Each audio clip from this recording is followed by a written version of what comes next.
That is World Championship Golf, Super Bowl, NASCAR 500, World Series, and U.S. winning the Olympics in all sports all together right there. That's the kind of feeling that is. Amen.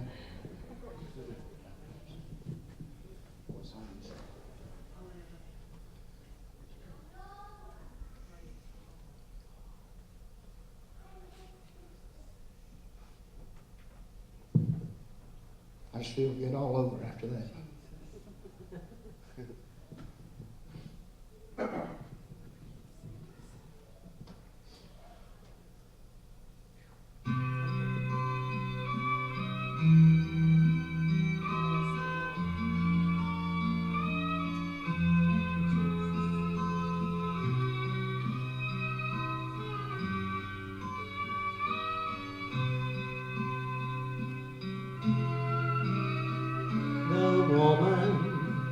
Needed healing of that dreaded disease. Her money brought physicians, but only Jesus could bring relief. And though her last thread of hope, it was worn down to a strand, her heart held on to faith till she could touch him with her hand. 'Cause when you're hanging by a thread, still you can climb life's mountains. Though the cliffs are rough and jagged, you can go. If you should slip and reach rope's end, you'll find the heel of your storming. So don't let go of that last thread of hope. Is that you hanging on to a frayed and fragile faith? Are you clinging to the rocks above a canyon of dismay? Reach out for the lifeline, it will never break in two. Hold fast, don't lose heart. Once again, my God will pull you through. 'Cause when you're hanging by a thread, still you can climb life's mountains. Though the cliffs are rough and jagged, you can go. Praise the Lord. If you should slip and reach rope's end, you'll find the heel of his garment. So don't let go of that last thread of hope. If you should slip and reach rope's end, you'll find the heel of his garment. So don't let go of that last thread of hope. Last thread of hope. Praise the Lord. Praise the Lord. Amen. If you can't feel the Spirit of God flowing through this place today, you don't know what the Spirit of God is. Amen. Father, Lord, we thank you, God, for the Spirit that is flowing in this place.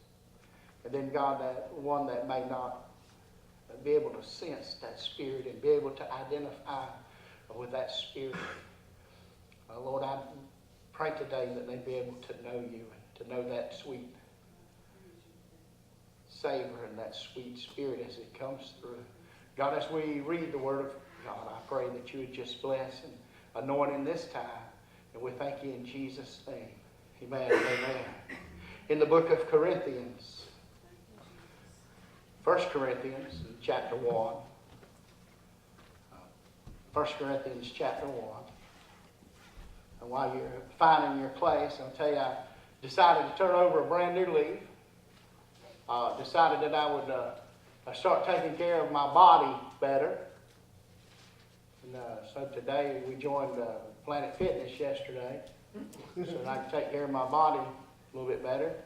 And today, on the way to Planet Fitness, we had to stop at the Mexican buffet, and I planned on fitting as much of that in my mouth as I could before we went to Planet Fitness and got a massage on the hydro massage chair to take care of my body. Amen. I thought you could use a little bit of humor there. Corinthians, 1 Corinthians in chapter 1 and verse 26. For you see your calling, brethren, how that not many wise men after the flesh, and not many mighty, not many noble are called. But God hath chosen the foolish things of the world to confound the wise, and God hath chosen the weak things of the world to confound the things which are mighty. Just read those two verses. Let's read them one more time. For you see your calling, brethren, talking about them all, how that not many wise men after the flesh, and not many mighty, and not many noble are called, but God hath chosen the foolish things of the world to confound the wise, and God hath chosen the weak things of the world to confound the things which are mighty. This two scriptures, two verses, come out of the book of Corinth. The book of Corinth was letters that Paul had written to the Corinthian church. And I want to explain to you the best I know about what the Corinthian church was, the church of Corinth was back in those days. The church of Corinth was a place where it was kind of like the epicenter. It was kind of like the modern day of everything. It was kind of like the New York City of the United States. You had the outer lying areas, but New York City is on the trend of everything. Everybody wants to go to New York City to socialize and to see the greatest plays and to see the greatest things. Well, that's kind of like Corinth was in those days, and Hollywood. And kind of a little bit of everything was going on back in Corinth. And Paul wrote those letters to the church. And those letters in the church, what he was trying to do was give instructions to the church. He was trying to give instructions to the church on how not to follow after false teachings and after false preachings. He was trying to give an order to the church as to what to teach and how to lead the churches, and for the men of God that were standing up and leading in the churches, how to do the right thing and how to lead the people in the army of God. And so if you would relate that to today, it'd kind of be kind of like a letter to Trinity Praise and Worship Center, and a letter to Tabernacle Baptist Church, and to the Church of God, and to the Church of Nazareth, and for all the churches. But it was for the churches of Corinth to line up. And Paul's motive here was that if you can get these churches to line up, as people left that area and went back into the outlying areas, they would take that same message. As ministers left that area and went out, they would take that same message. And that message they would take out, and it would kind of help set the standard in the churches across that nation. Boy, wouldn't that be nice today if we had something to line us up so that we could teach a standard, and so that God's children would know kind of the standard of how a church should be ran. What things we should be teaching in the church, and what the church is for. God bless us today to be in the type of a church that we are. We have a standard. It's called a Bible, a Holy Bible. We have a standard. It's the church order. It's right there in the hallway. Take time to read it sometimes. That church order right there lines you up and lines your ministry up with the teaching of that Bible right there. And that's what he was trying to get out of there. But notice he said there's not many wise are called. And I guess if you could title this sermon today anything, it'd be God can use anybody, even you. Now, I look around here. I don't know who in the world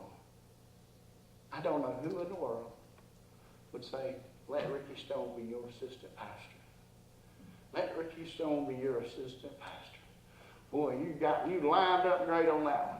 See, it takes the hand of God to do that. Right? Because Ricky Stone's messed up a time or two in this life. Have you messed up a time or two in your life? Huh? I don't have any college doctorate. Huh? I don't have any of that stuff that it takes to be a skilled minister. Don't have nothing fancy. I'm just me.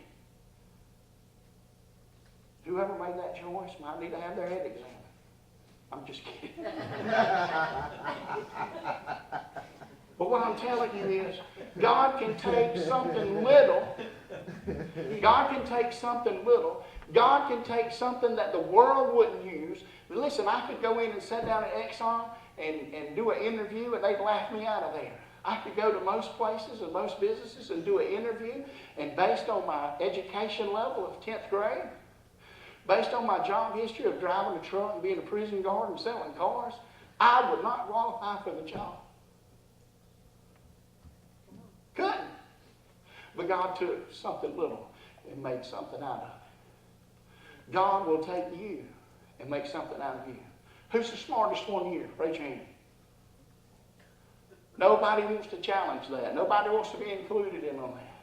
Who's the one that's made the most mistakes here? Raise your hand. Huh? All right, we can be included in that. He said the foolish. He'll use those foolish things. Listen, God will take your mistakes. God will take what you have messed up in your life and fix it up. God will take your errors and let other people see your follies and see your faults, and He will use you to reach people. Yes, amen. You don't think God uses foolishness? If you don't think God uses foolishness, foolish thing I ever done was get on a side-by-side with that guy. I told him before we left, I don't feel good. My wife said, be careful. 20 minutes into this thing, I'm laid up on my side in the side-by-side, and he's wondering, you okay, you okay? I said, yeah, I'm fine. Hey, I pull my shirt up, see if the bone's sticking out a little bit through the skin. I thought he was going to pass out. But by the end of the day, through all that foolishness, I said, Mr. Kelly, you're going to be at church on Sunday, aren't you? God uses foolishness. God uses those things that confound the world. God uses people that the world would not use. God uses people that Hollywood wouldn't use.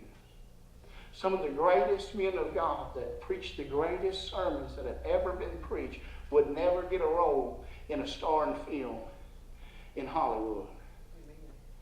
Oh, but they'd get up there and run the aisles, preach on the glory of God, and folks just show up to listen to them.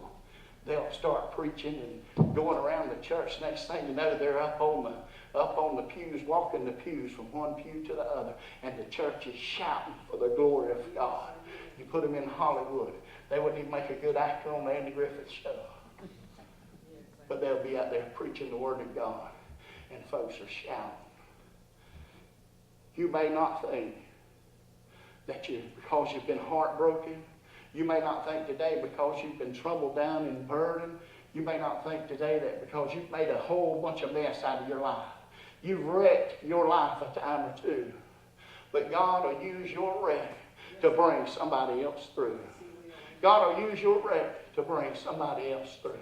They'll see you in your life and watch you as you're going through your life, and they'll see your post on Facebook about how God's blessing you, and they'll remember 2 years ago how you was about to run out on the whole world and wanted to leave. Yes.